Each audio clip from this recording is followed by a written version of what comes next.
Status boleh budak, tapi gaya hidup bak juragan.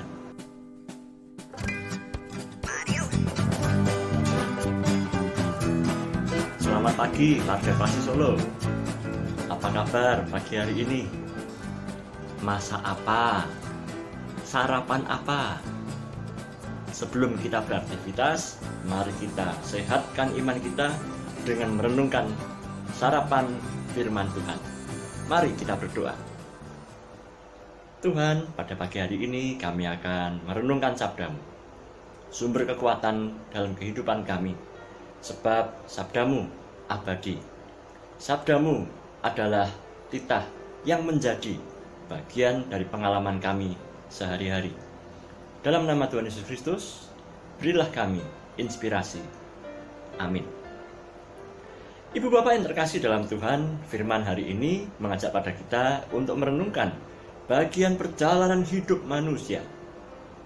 Kita akan membaca dari Keluaran pasal 16 ayat 1 sampai dengan yang kelima. Demikian saya bacakan.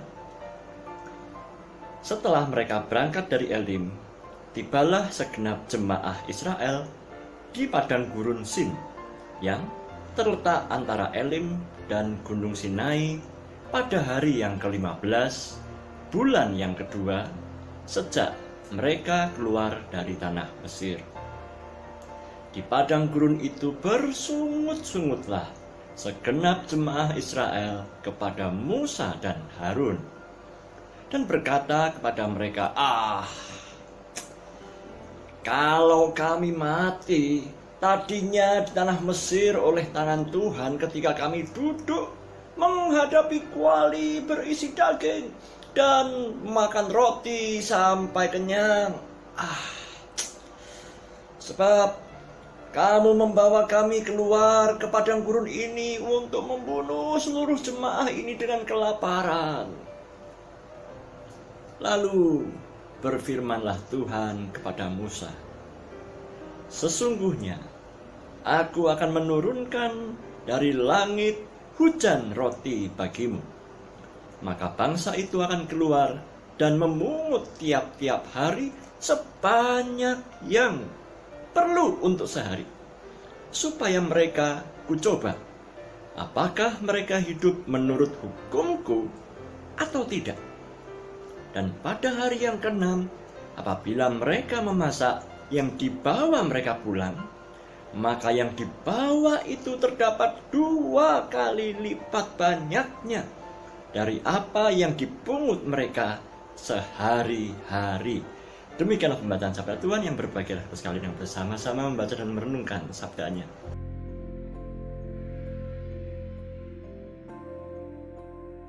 Ada beragam pilihan jalan hidup yang Tuhan sediakan untuk seluruh umatnya. Bacaan hari ini, Tuhan Allah mengajak umat Israel untuk tidak lagi menjadi budak. Mereka diajak keluar dari perbudakan Mesir, menjadi seorang yang merdeka. Namun rupanya, menjadi merdeka itu bukanlah suatu hal yang gampang. Menjadi merdeka itu berarti mengambil suatu tanggung jawab. Menjadi merdeka itu berarti dia harus berani mengambil pilihan-pilihan yang beresiko. Termasuk yang hari ini kita baca, mereka berjalan di tengah teriknya padang gurun agar menjadi seorang yang merdeka.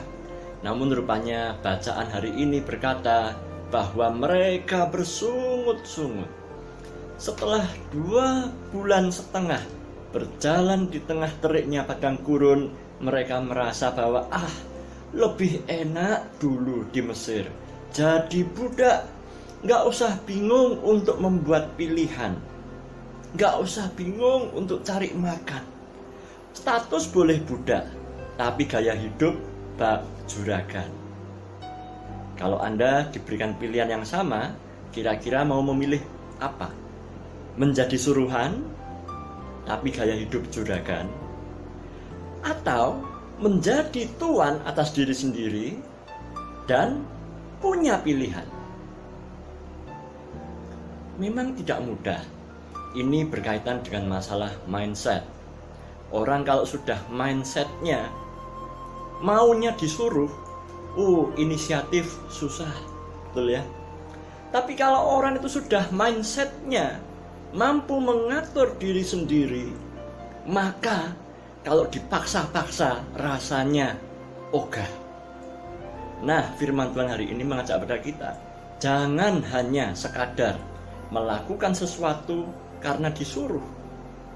Jangan menjadi budak, tetapi Tuhan membebaskan umatnya dari perbudakan Mesir. Hari ini banyak orang yang mendadak menjadi wirausahawan, wirausahawati. Memang tidak mudah, karena yang semula kita bekerja untuk orang lain, tapi sekarang Anda harus mengatur diri sendiri, mengatur keuangan sendiri. Mungkin juga Anda nggak digaji, tapi menggaji diri sendiri.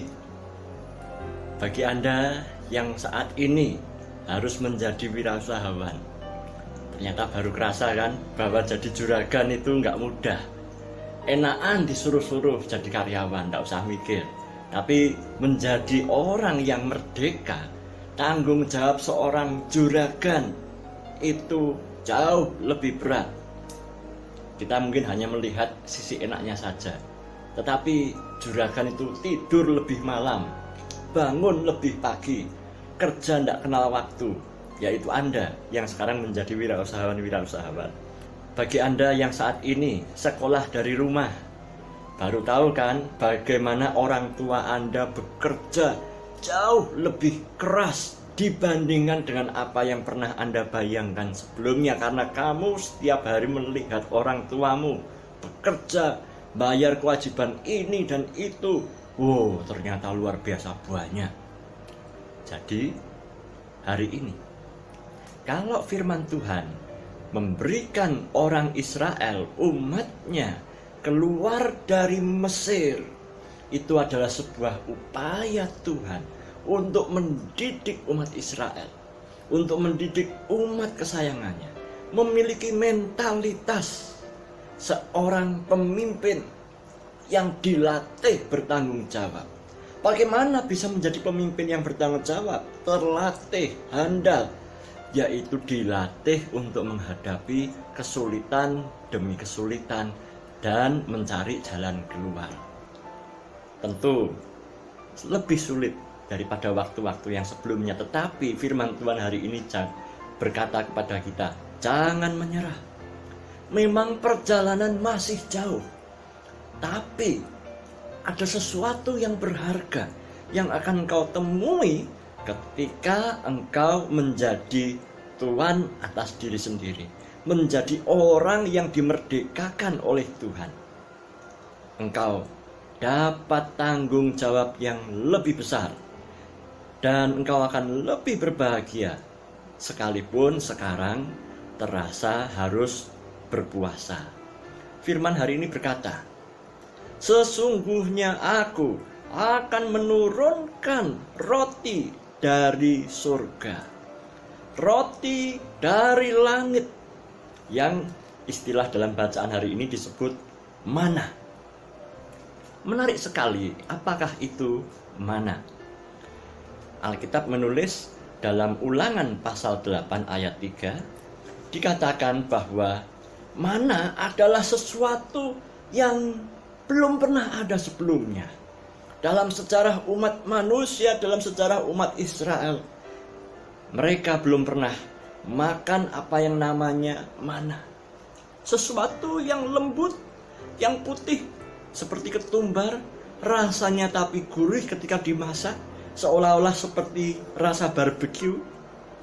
Dan ketika dimasak, rasanya aroma panggangannya, wow. Maka tidak heran beberapa orang penafsir menerjemahkan mana dengan arti apa itu. Jadi artinya mana adalah apa itu? Nah iya, sebab belum pernah ada sebelumnya. Saya sendiri juga belum pernah ngerti seperti apa mana itu. Ibu bapak, apa arti dari firman Tuhan hari ini? Yaitu bahwa di masa-masa perjuangan masa ini. Mungkin engkau merasa perjuanganmu berat, tetapi Tuhan selalu membuka kesempatan-kesempatan yang tak terduga, yang belum pernah ada sebelumnya. Maka janganlah menyerah. Jangan berhenti pada apa yang kau hadapi saat ini, sebab ada di sana tanah perjanjian yang menanti engkau tiba dengan sejahtera. Teruslah berjuang, jangan patah semangat. Tuhan memberkati, sebab mana surgawi akan dicurahkan bagi kita yang percaya pada pemeliharaan ilahi. Amin.